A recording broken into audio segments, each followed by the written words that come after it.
नमस्कार दोस्तों, स्वागत है आप सभी का आपके अपने YouTube channel GK search engine पर।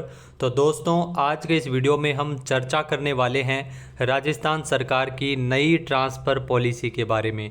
जी हाँ, केंद्र सरकार की तर्ज पर अब राजस्थान सरकार भी एक नई ट्रांसफ़र पॉलिसी है वो लाएगी। सरकारी कर्मचारियों के ट्रांसफ़र को लेकर ये पॉलिसी बनेगी। क्या है पॉलिसी, क्या इसमें प्रावधान किए जाएंगे, उन सभी बातों के बारे में हम इस वीडियो में आपको बताएंगे। तो पूरा वीडियो बहुत ध्यान से देखना। आपको अगर बात की जाए राजस्थान की, भजनलाल शर्मा जो राजस्थान के नए मुख्यमंत्री हैं, इन्होंने राजस्थान में सरकारी कर्मचारियों के ट्रांसफ़र को लेकर एक नई पॉलिसी लाए जाने की घोषणा की है। क्या है पॉलिसी, आइए जानते हैं। तो कैसी होगी राजस्थान की नई ट्रांसफ़र पॉलिसी। राजस्थान की भजनलाल सरकार कर्मचारियों और अधिकारियों के लिए केंद्र की तर्ज पर अब राजस्थान में ट्रांसफ़र पॉलिसी बनाने जा रही है। इसके लिए कॉमन एसओपी जारी कर दी गई है। जी हाँ, सरकार की ओर से कॉमन एसओपी के तहत कई महत्वपूर्ण इसमें बदलाव किए जाएंगे, जैसे कि एसओपी के तहत किसी भी कर्मचारी का 3 साल से पहले तबादला नहीं होगा। यानी सरकारी कर्मचारियों का तबादला 3 साल से पहले नहीं हो सकता। जो जहाँ पे पोस्टिंग दे दी गई है 3 साल, वहीं पे आपको नौकरी करनी पड़ेगी। अगर आप सरकारी नौकरी की तैयारी कर रहे हैं तो नई ट्रांसफ़र पॉलिसी के लिए ये रूल है वो रखा जाएगा, जिसमें 3 साल से पहले तबादला नहीं होगा। साथ ही साथ हर कर्मचारी को अपनी सर्विस में 2 साल है वो ग्रामीण क्षेत्र में देने होंगे। यानी गांव में भी आपको 2 साल है वो नौकरी करनी पड़ेगी, सरकारी नौकरी।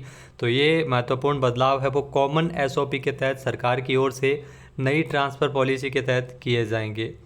इसके अलावा ट्रांसफ़र पॉलिसी की ज़रूरत क्यों पड़ी, क्योंकि जो फरवरी में तबादलों से रोक हटने के बाद हर विभाग से कर्मचारियों की लंबी लिस्ट जारी की गई है।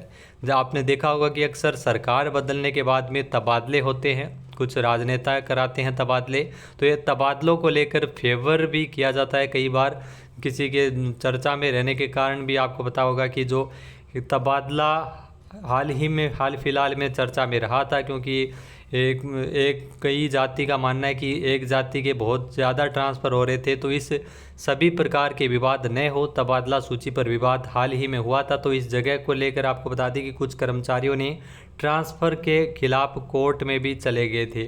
तो कई जगह तो सालों से कर्मचारियों का तबादला नहीं होता है और कई जगह हो जाता है। तो इसीलिए कॉमन ट्रांसफ़र नीति की ज़रूरत आन पड़ी है, यानी सबके लिए एक ही ट्रांसफ़र नीति हो। इसके अलावा अगर बात की जाए राजस्थान में तबादले की प्रक्रिया क्या रहेगी, तो कॉमन एसओपी के अनुसार कर्मचारियों के ट्रांसफ़र से पहले सभी विभागों से ऑनलाइन आवेदन मांगे जाएंगे।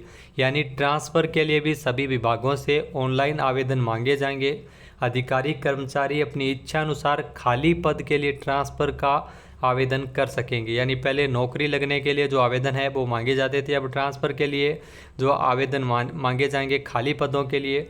और संबंधित विभाग की टीम उसकी काउंसलिंग करेगी। यानी जो भी विभाग में जिसमें आवेदन मांगे जा रहे हैं उस विभाग की टीम है वो काउंसलिंग करेगी।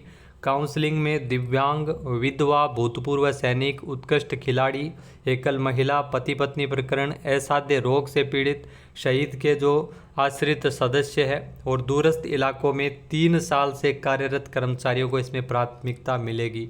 यानी ये जो कैटेगरी है उसमें सबसे पहले प्राथमिकता दी जाएगी जो 3 साल से कार्यरत है, क्योंकि 3 साल तक तबादला नहीं होगा। 3 साल के बाद में तबादला के लिए अप्लाई किया जा सकता है। और प्राथमिकता मिलेंगी दिव्यांगों को, विधवा महिलाओं को जो विधवा कोटे से लगे हुए हैं, भूतपूर्व सैनिक, उत्कृष्ट खिलाड़ी, एकल महिला, पति पत्नी प्रकरण, यानी पति पत्नी जो एक साथ अगर उनकी पोस्टिंग है रहती है तो इस स्थिति में भी तबादले है वो इसके लिए आवेदन है वो किया जा सकता है और उनको भी प्राथमिकता दी जाएगी। तो असाध्य रोग से पीड़ित, शहीद के आश्रित सदस्य और दूरस्थ इलाकों में 3 साल से कार्यरत कर्मचारियों को इसमें प्राथमिकता दी जाएगी। कहाँ पर लागू नहीं होगी एसओपी, तो राजस्थान में जो नई एसओपी जो राजभवन, विधानसभा सचिवालय और राजस्थान निर्वाचन आयोग में लागू नहीं होगी। यहाँ पे ये लागू नहीं होगी। शेष सभी विभागों में इसी आधार पर तबादले है वो किए जाएंगे।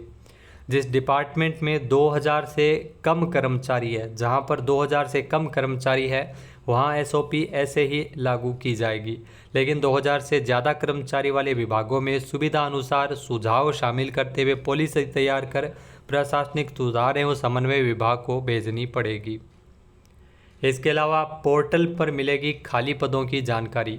जी हाँ, एसओपी के अनुसार हर विभाग 1 से लेकर 15 जनवरी, तारीख 1 से लेकर 15 जनवरी के बीच जिले, उपखंड और पंचायतवार खाली पदों की सूची पोर्टल पर अपलोड करेंगे।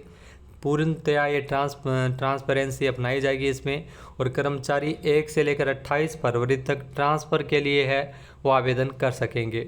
विभाग 30 मार्च तक काउंसलिंग कर प्राथमिकता और नियम के अनुसार 30 अप्रैल तक ट्रांसफ़र सूची है वो जारी करेगा। तो ये पूरी प्रक्रिया है वो नई ट्रांसफ़र पॉलिसी के तहत रहेगी। दोस्तों, ये जानकारी आपको कैसे लगी कमेंट करके ज़रूर बताना। आपकी राय इस ट्रांसफ़र पॉलिसी के बारे में क्या है, हमें ज़रूर कमेंट कीजिएगा। जय हिंद, जय भारत, जय राजस्थान।